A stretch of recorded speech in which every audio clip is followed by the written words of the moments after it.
మన ఫ్యామిలీ అందరికీ high and టిఫిన్లోకి chutney కమ్మగా చేసుకోవాలంటే ఒక్కసారి ఇలా ట్రై చేయండి. దీని టేస్ట్ జన్మలో మర్చిపోరు, అంత కమ్మగా ఉంటుంది.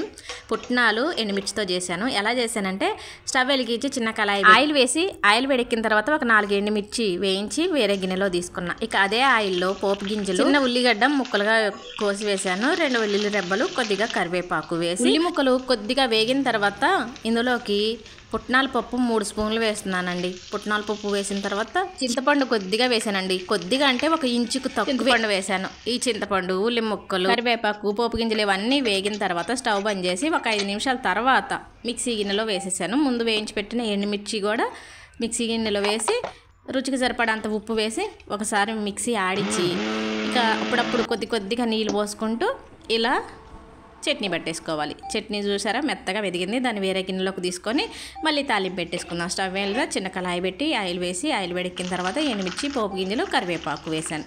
ఇవి వేగిన తర్వాత చట్నీలో వేసేస్తున్నాను. చూడండి ఎంతో కమ్మనైనా పుట్నాల ఎండుమిర్చి చట్నీ రెడీ అయిపోయిందండి. దోశలకి, ఇడ్లీ, ఉప్మా, గారె, బోండా ఇట్లా అన్ని టిఫిన్లకు కూడా ఈ చట్నీ చాలా బాగుంటుంది. నేను చెప్పిన విధంగా మీరు ఒక్కసారి ట్రై చేయండి.